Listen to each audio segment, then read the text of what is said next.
Roman imagined that your empire is on the verge of collapse, and your only ally is your Roma mind. Was in danger, and a philosopher became a general. How he survived.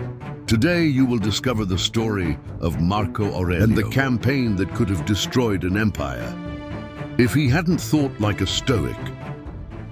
Rome faces Marcomanni incursions, and the Danube boundary is at risk. Marco Aurelio understands that the threat, it is not only military, but also psychological. Fear can collapse an empire before swords. The situation requires strategy, patience, and a disciplined mind so as not to succumb to chaos. Marco Aurelio analyzes the situation with stoic calm. While the legions move, the emperor recognizes that mental preparation is as vital as military preparation. Each decision is evaluated with caution. Each planned action to avoid costly errors. The Marcomanni tribes advance, but Rome does not rush. Is strengthened, learn from the previous, and establishes strategic fortifications. The patience and discipline of Marco Aurelio begin to be reflected in the military, strengthening morale and coordination. The lesson is clear. Brute force does not always decide war. Sometimes mental clarity and cognitive strategy hold entire empires. This is the first example of how Stoicism guides decisions under pressure, and how Roma begins to scream. Thanks to the mind of the emperor, months of constant raids had left visible and hidden scars. The Roman legions were exhausted, and the Marcomanni tribes had not yet been defeated. Marco Aurelio understood that he could not rely on strength alone. Patience and psychological strategy were essential to sustain the empire. Every night, the emperor reflected on the decisions of the day, observed the mistakes and successes, learning from each encounter. His mind, discipline, became the real engine of resistance. Each action was calculated, each movement measured. While the tribes were trying to break the cohesion of Rome, tribes attacked with strategic ambushes. But the legions responded with discipline. Each partial victory strengthened morale and demonstrated that internal control was more powerful than impulsivity. Marco Aurelio's patience was beginning to tip the balance in favor of Rome. No need for immediate mass suicides. Suicide did not only affect the bodies, but to everyone's mind. This is where Stoicism becomes vital.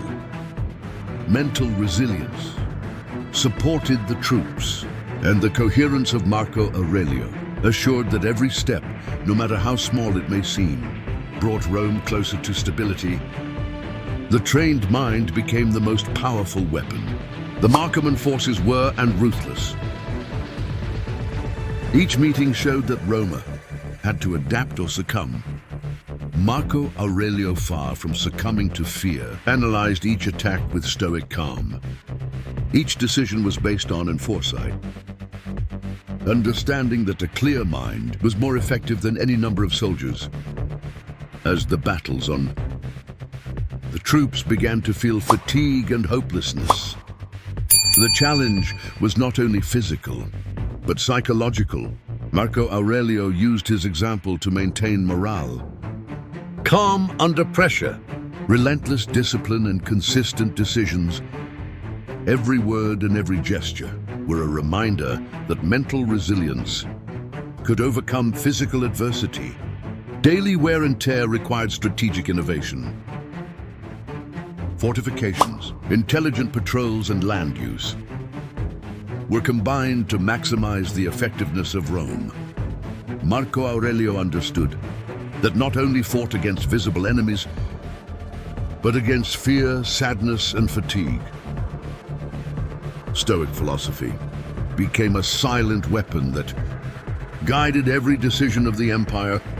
Every little breakthrough strengthened trust and cohesion. Rome did not only survive, it learned. Marco Aurelius showed that mental discipline could sustain an entire empire. The battle was not won by swords alone, but with clear patience and internal coherence. This scene shows how true power resides in the leader's mind, and in that of those who follow him. Victory always has a cost. Rome had recovered territory and stabilized the border, but the mirror was visible on the faces of the soldiers. Marco Aurelius understood that war not only destroys bodies, but erodes wills. Maintaining discipline under constant pressure was more difficult than any. The emperor meditated on the ephemeral nature of life and the mortality of all leaders. Every decision made should balance military effectiveness and moral responsibility. Death does not distinguish rank, and true leadership consisted of acting fairly, even when every action implied human sacrifice. His self-control became an invisible paradise for Rome. While the fortifications were being consolidated and future expansions were planned, new tensions arose internally.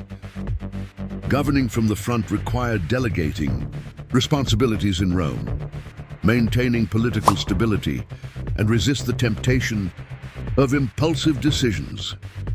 Marco Aurelius chose to act with clarity and moderation, demonstrating that the true force is in the mind, not only on the sword. The price of the empire was paid in morale, personal resignation, and years away from Rome.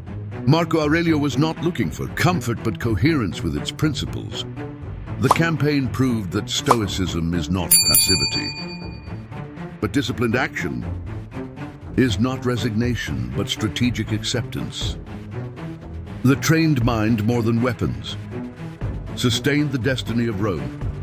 Rome did not fall into 172 of Christ, but the boundary of the Danube was at the limit. Marco Aurelius proved that the real strength does not reside only in the legions, but in the mental discipline of the leader. Every decision was considered. Every action was guided by clarity and self-control. The mind of the emperor became the tool most powerful in the empire, and his example held Rome more than any sword. While consolidating positions and his troops, the emperor kept writing meditations on duty, transience, and these internal reflections strengthened their external leadership. A powerful man, but aware of his mortality. A strategy that understood that emotional stability could sustain entire empires. Its self-control and coherence were an invisible paradise for Rome. The real victory of Marco Aurelius, it was not only to defeat the visible enemies, but to dominate the internal war, fear, despair, and sadness. Rome survived, and did so with dignity, thanks to the clarity, patience, and consistency of its leader. The campaign of 172 of Christ's P became a reflection of the mind, disciplined by demonstrating that internal control is the greatest weapon of an empire. The legacy of Marco Aurelius does not reside only in the history of Rome, but in the eternal lesson: the strength begins in the mind. In the face of any challenge, you can react with impulse or clearly. Patience and self-control. If this story inspired you, like it, subscribe to Stoic Foundation and share it with someone in need. Train your mind as a true philosopher emperor. Your inner empire begins today.